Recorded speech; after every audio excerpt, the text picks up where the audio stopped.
하나님의 말씀 보겠습니다. 하나님의 말씀은 구약성경 민수기 14장 1절로부터 10절까지의 말씀을 교독합니다. 구약성경 217쪽에 있습니다. 구약성경 217쪽에 있는 민수기 14장 1절로부터 10절까지의 말씀을 교독을 합니다. 1절의 말씀을 제가 먼저 봉독해 올립니다. 온 회중이 소리를 높여 부르짖으며 백성이 밤새도록 통곡하였더라. 이스라엘 자손이 다 모세와 아론을 원망하며 온 회중이 그들에게 이르기를 우리가 애굽 땅에서 죽었거나 이 광야에서 죽었을 것을 어찌하여 여호와가 우리를 그 땅으로 인도하여 칼에 쓰러지게 하려 하는가? 우리 처자가 사로잡히리니 애굽으로 돌아가는 것이 낫지 아니하랴. 이에 서로 말하되 우리가 한 진위관을 세우고 애굽으로 돌아가자 하매 모세와 아론이 이스라엘 자손의 온 회중 앞에서 엎드린지라. 그 땅을 정탐한 자 중 눈의 아들 여호수아와 여문의 아들 갈렙이 자기들의 옷을 찢고 이스라엘 자손의 온 회중에게 말하여 이르되 우리가 두루 다니며 정탐한 땅은 심히 아름다운 땅이라. 여호와께서 우리를 기뻐하시며 우리를 그 땅으로 인도하여 들이시고 그 땅을 우리에게 주시리라. 이는 구하여 젖과 꿀이 흐르는 땅이니라. 9절부터 10절 2절의 말씀을 같이 읽습니다. 다만 여호와를 거역하지는 말라. 또 그 땅 백성을 두려워하지 말라. 그들은 우리의 먹이라. 그들의 보호자는 그들에게서 떠났고 여호와는 우리와 함께 하시느니라. 그들을 두려워하지 말라 하나 온 회중이 그들을 돌로 치려 하는데 그때 여호와의 영광이 회막에서 이스라엘 모든 자손에게 나타나시니라. 아멘. 오늘 본 말씀은 우리가 잘 아는 말씀 중에 하나입니다. 가나안 땅을 들어가기 전에 12정탐꾼을 보내었는데 10명은 부정적인 보고를 하였고 여호수아와 갈렙만이 물론 하나님께서 우리에게 주신 땅이다라는 보고를 하는 것을 나타내고 있는 것입니다. 이 내용은 사실 민수기 13장, 14장을 다 읽어봐야 정확하게 이해되는 내용이기도 합니다. 민수기 13장에 보면 이제 가나안 땅에 들어가기 전에 여호와께서 모세에게 말씀하여서 각 지파 중에 지휘관 된 사람 한 명씩을 뽑아서 가나안 땅을 정찰하게 하라라고 명령하고 계십니다. 그러니까 12정탐꾼은 어중이 떠중이가 아니라 그 지파의 지휘관들 중에 한 명, 족장들이었다, 지도자들이었다라고 보시면 됩니다. 그러면서 이 12정탐꾼을 뽑아서 모세가 임무를 주는데 그 임무가 크게 7가지로 13장 17절로부터 20절까지 기록되어 있습니다. 그 임무가 뭐냐 하면 첫 번째 임무는 그 땅 거민이 강한지 약한지 살피고 와라. 두 번째 임무는 그 땅 거민이 많은지 적은지, 즉 사람들이 많이 살고 있는지 적게 살고 있는지 인구 밀도를 조사해 오라. 세 번째 임무는 그들이 살고 있는 땅이 좋은지 나쁜지를 알아오라라는 겁니다. 즉 그들이 사는 땅이 정말 좋은 땅, 젖과 꿀을 흐르는 땅인지 아닌지, 즉 농사하기 좋은 땅인지 어떤 땅인지 알아보라라는 것이 세 번째 임무였습니다. 네 번째 임무가 성읍이, 그들이 사는 성읍이 진영인지 산성인지 알아오라라고 얘기합니다.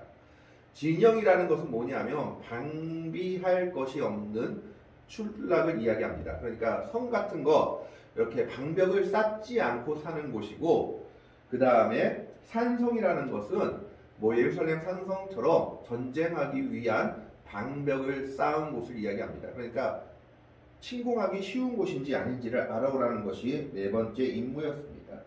다섯 번째 임무가 그 토지가 정말 비옥한지 메마른지 알아와라. 정말 토지 수질이, 그러니까 토지 질이 좋은지 안 좋은지를 보고 와라. 여섯 번째가 나무가 있는지 없는지 알아와라. 즉 나무들이 많은지 나무들이 없는지 알아오라라는 것이 그 임무였습니다. 마지막 일곱 번째가 그 증거로 그 땅의 실과를 하나 가져와라. 그 땅의 과일 열매를 하나 들고 와라. 그래서 그 땅이 어떤지 우리에게 보이라라는 것이 일곱 가지 임무였습니다.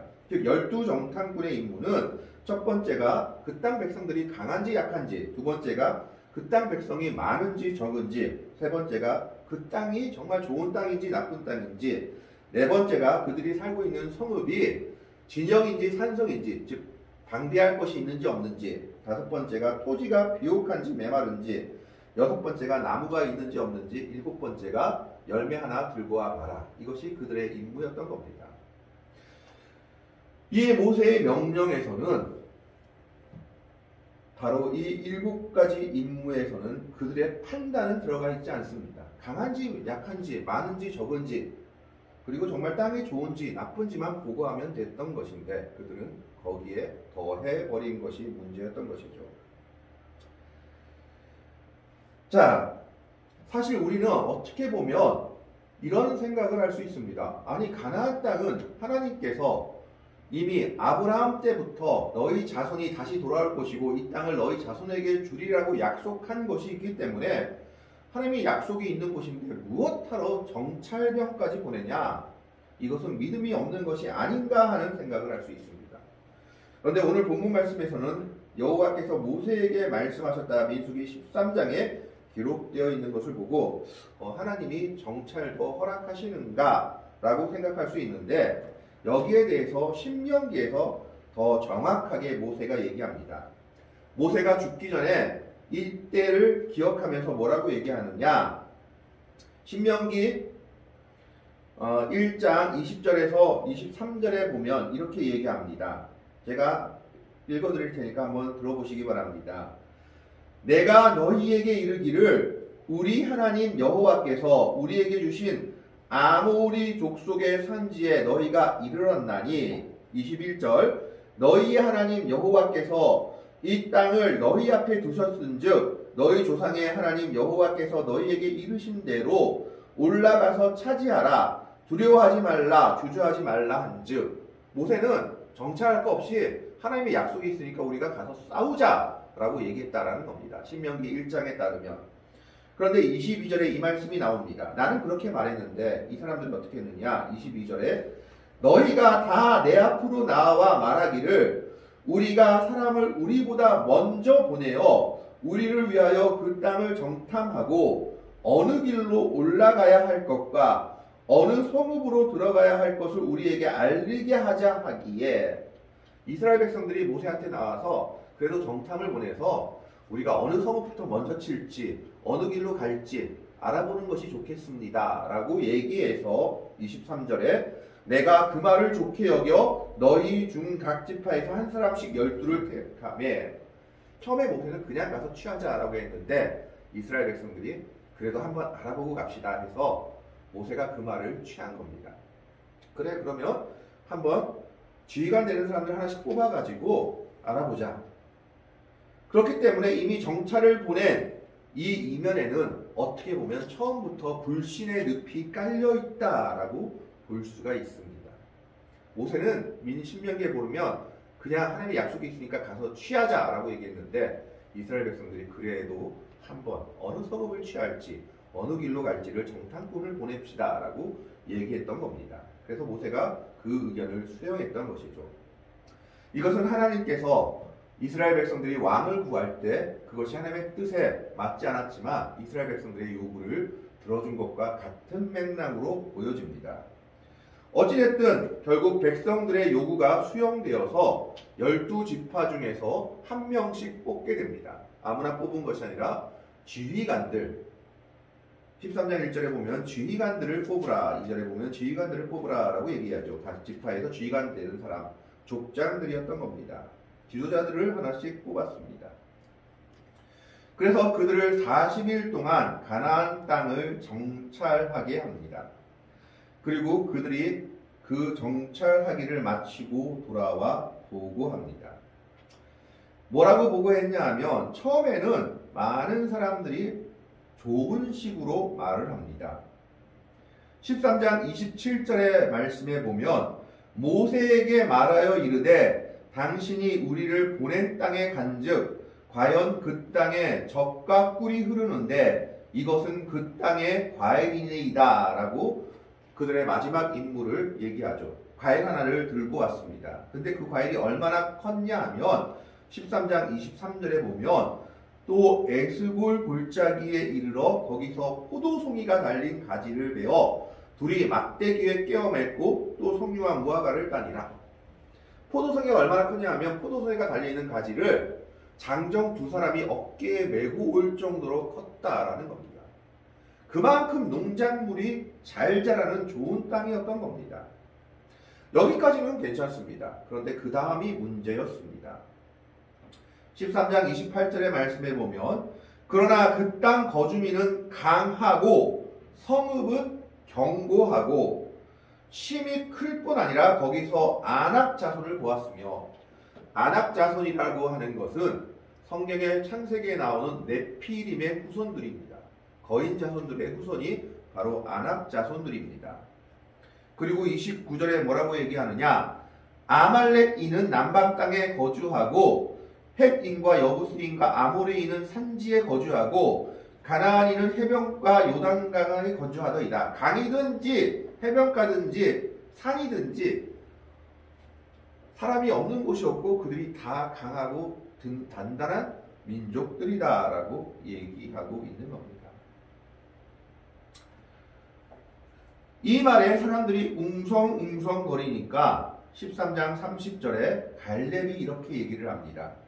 갈렙이 모세 앞에서 백성을 조용하게 하고 이르되 우리가 곧 올라가서 그 땅을 취하자 능히 이기리라 하나. 31절에 그와 함께 올라갔던 사람들은 이르되 우리는 능히 올라가서 그 백성을 치지 못하리라. 그들은 우리보다 강하니라 하고 보고가 여기서 완전히 나누어집니다.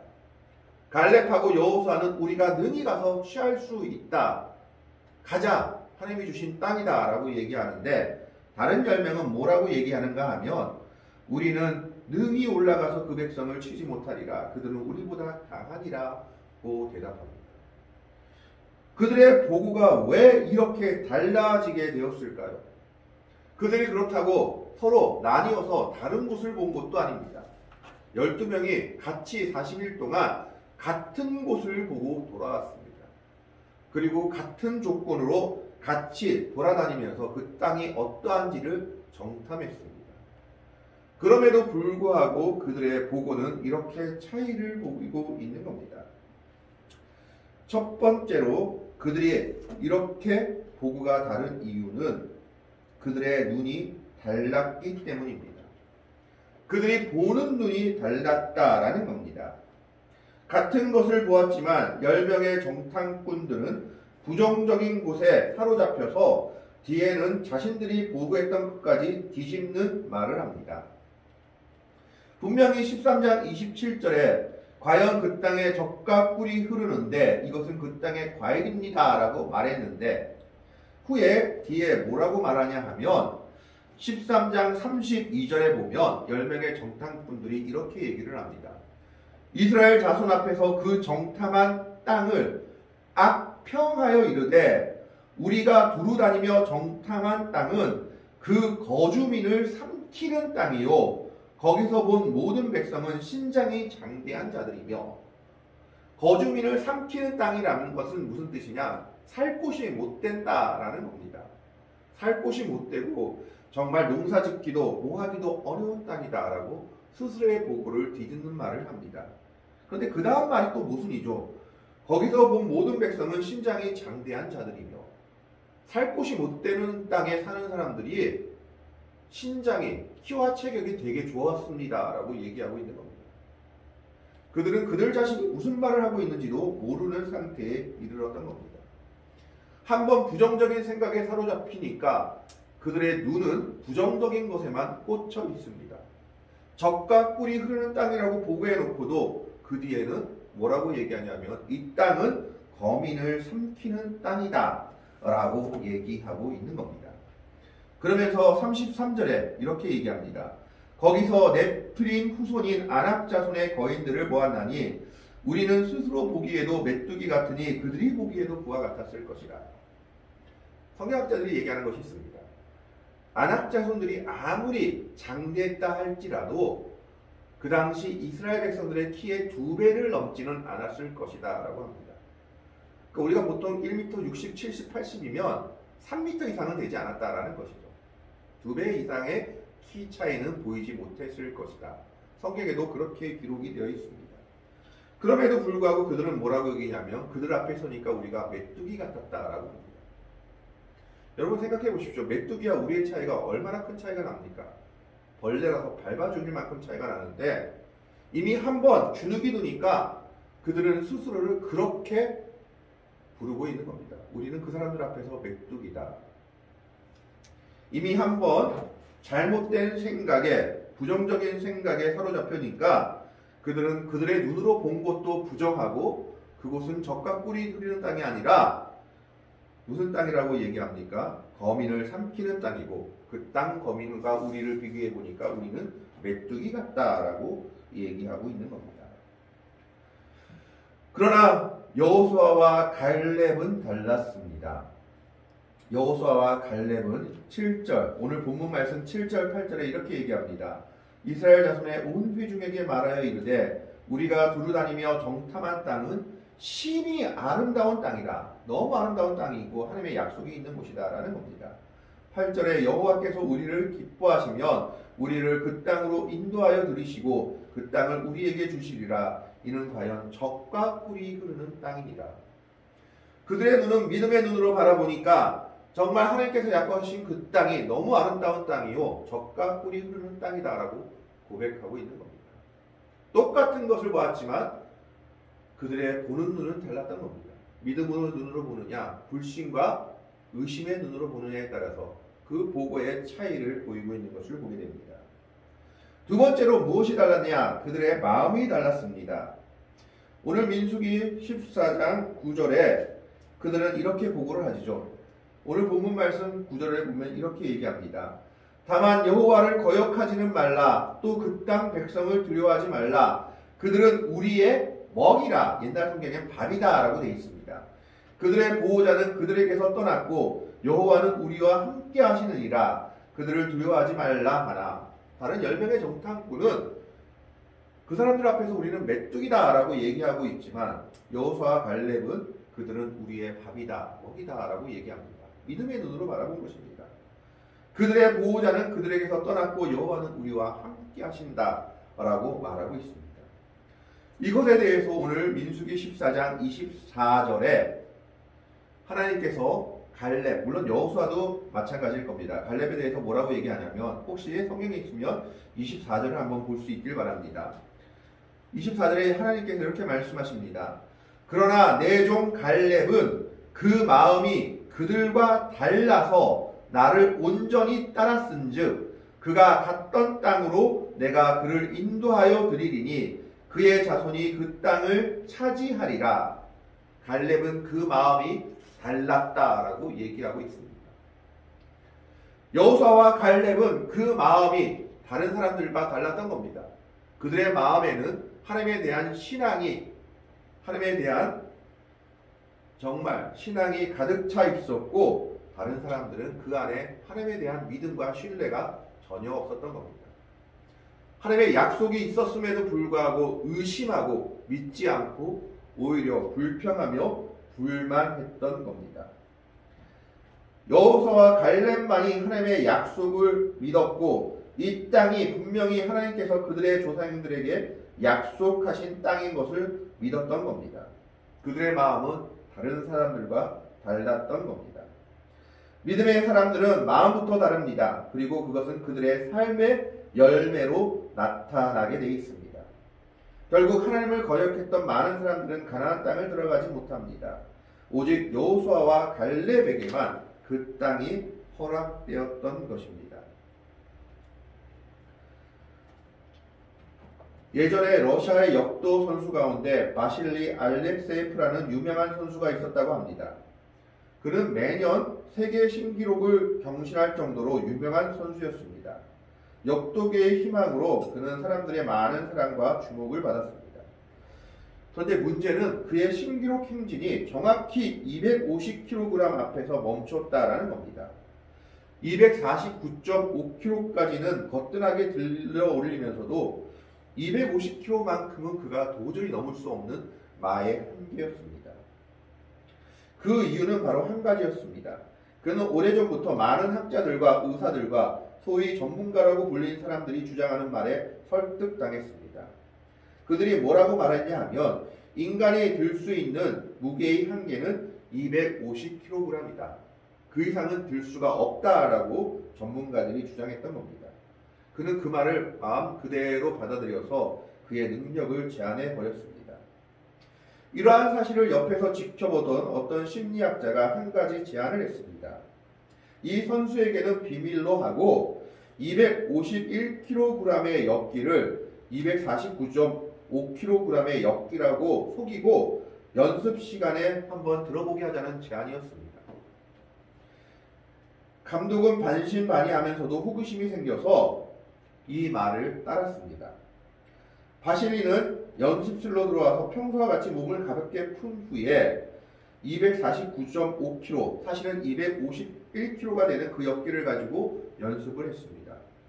그 결과 놀라운 일이 벌어졌습니다. 그는 그 역기를 평소 연습할 때와 똑같이 쉽게 들어 올렸다는 것입니다. 이런 놀라운 일을 경험한 바실리와 그 감독은 생각이라는 것이 얼마나 큰 힘을 발휘하는지를 알게 되었습니다. 또한 동시에 생각이 사람의 마음이 그 힘을 얼마나 제한하는 큰 장애물이 될 수 있다는 것도 깨닫게 되었던 것입니다. 그 사실을 깨닫게 된 바실리는 그 후에 250kg을 넘어서 여러 차례 신기록을 경신하며 올림픽에서 금메달을 목에 걸었다고 합니다. 마음이 다르다는 것은 바로 이런 것을 의미합니다. 마음이 다르다는 것은 놀라운 것입니다. 우리는 세상의 생각에 사로잡혀 있을 필요가 없습니다. 오직 하나님의 놀라운 은혜를 바라보며 그 믿음을 가지고 나아가야 합니다. 갈렙만이 그들과 마음이 달랐던 겁니다. 그래서 하나님은 그 마음이 그들과 달랐다라고 얘기하며 갈렙은 그 후손은 그 땅을 차지하게 될 것이라고 약속하고 계신 겁니다. 세 번째로 그들의 말이 달랐습니다. 10명의 정탐꾼들은 계속해서 불신의 말과 패배의 말과 그런 절망적인 말만 내뱉고 있었습니다. 그 땅은 거민을 삼키는 땅이다. 안압 자손 앞에서 우리는 바로 메뚜기와 같다라고 말하고 있습니다. 이 말을 듣고 회중들은 그 말에 넘어가서 어떻게 합니까? 오늘 본문 말씀을 보면 온 회중이 소리를 높여 부르짖으며 백성이 밤새도록 통곡합니다. 하나님의 약속은 잊어버린 채 우리는 죽게 되었구나 라고 생각합니다. 그러면서 더 놀라운 말을 하죠. 오늘 본문 2절에 보면 우리가 차라리 애굽 땅에서 죽거나 이 광야에서 죽으면 좋았을 것을 우리가 가나안 땅에 들어가서 칼에 쓰러지고 우리의 처자가 다 노예가 되겠구나 라고 얘기합니다. 이미 입술의 고백이 다루고 있는 겁니다. 심지어 어떤 말까지 합니까? 4절에 보면 이에 서로 말하되 우리가 한 지휘관을 세우고 애굽으로 돌아가자 하며 하나님께서 그렇게 애써서 탈출시켜 주신 애굽으로 다시 돌아가자라고 얘기합니다. 애굽으로 돌아가면 살 길이 있다고 착각하고 있는 겁니다. 이런 백성들의 반란 앞에서 모세와 아론은 그저 엎드릴 뿐입니다. 엎드렸다는 것은 겸손을 이야기하기도 하지만 하나님 앞에 기도했다라는 겁니다. 이 기막힌 모습을 보고 여호수아와 갈렙이 자기들의 옷을 찢습니다. 옷을 찢는다는 것은 너무 황망하고 황당한 일이 생겼을 때 하는 행동입니다. 너무 슬프거나 너무 경황이 없거나 너무 황망한 일을 당했을 때 하는 행동이 옷을 찢는 겁니다. 도대체 이해가 안 되는 일들을 하는 이스라엘 백성들을 보고 이 두 정탐꾼은 옷을 찢고 와서 말합니다. 뭐라고 말합니까? 7절에서 9절까지 말한 내용이죠. 그 땅은 심히 아름다운 땅입니다. 그들은 우리의 먹입니다. 밥입니다. 그들의 보호자는 그들에게서 떠났습니다. 젖과 꿀이 흐르는 땅입니다. 입술의 열매가 이미 그들과 다르다라는 것을 보여주고 있습니다. 철학에서 재미있는 논쟁 중에 하나가 말이 먼저냐 생각이 먼저냐라는 겁니다. 그래서 학파에 따라서 말이 먼저다라고 얘기하기도 하고 생각이 먼저다라고 얘기하기도 하고 말과 생각이 동시다라고 주장하기도 합니다. 그런데 많은 사람들이 생각이 먼저가 아니라 말이 먼저다라고 주장하는 학파들이 훨씬 더 다수를 차지하고 있습니다. 그 이유는 무엇이냐 하면 말이 생각을 만들기 때문입니다. 즉 사람이 말하는 대로 생각한다라는 겁니다. 생각하는 대로 말하는 것이 아니라 말하는 대로 그 사람의 사고가 이루어지기 때문에 말이 먼저다라고 주장하는 학파들이 더 다수입니다. 언어를 따라서 그들의 말에 따라서 그들의 삶이 그들의 믿음이 드러나고 있는 겁니다. 신앙의 말과 불신의 말의 차이를 오늘 본문에서는 확연하게 보여주고 있습니다. 여호수아와 갈렙은 하나님이 우리와 함께 하시기 때문에 능히 가나안 땅은 우리가 차지할 수 있고 그 땅 범위는 우리가 물리칠 수 있다라고 말하고 있습니다. 그에 비해서 이스라엘 백성들과 10명의 정탐꾼은 이미 패배의식과 절망에 사로잡혀서 부정의 말과 불신의 말만 하고 있습니다. 결과는 어떻게 됩니까? 그들의 말대로 됩니다. 그들은 결국 가나안 땅을 차지하지 못하고 광야에서 죽게 됩니다. 그 후손들이 들어가게 되죠. 입술의 열매가 어떤 결과를 낳고 있는지를 보여주고 있는 본문입니다. 오늘은 이 10명의 정탐꾼과 2명의 정탐꾼을 통해서 믿음의 사람의 모습이 어떠해야 되는지를 그리고 불신의 사람의 모습이 어떠해야 한지를 우리에게 잘 보여주고 있습니다. 그들은 세 가지가 달랐습니다. 첫 번째로 그들의 보는 눈이 달랐습니다. 똑같은 것을 봤지만 그것을 믿음의 눈으로 보느냐 세상의 눈으로 보느냐에 따라서 그들의 보고 결과가 달라졌던 겁니다. 두 번째로 그들의 마음이 달랐습니다.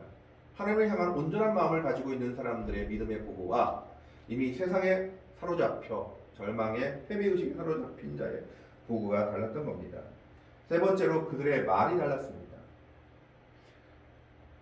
10명의 정탐꾼은 심지어 그들의 말까지 부정합니다. 젖과 꿀이 흐르는 땅이다 라고 얘기하고 나서도 후에는 오히려 그 땅은 거민을 삼키는 땅이라고 자기들의 말을 뒤바꾸어 버립니다. 절망에 사로잡힌 자가 어떠한지를 보여주고 있는 겁니다. 오늘 우리는 이 12명의 정탐꾼들과 이스라엘 백성들의 모습을 봅니다.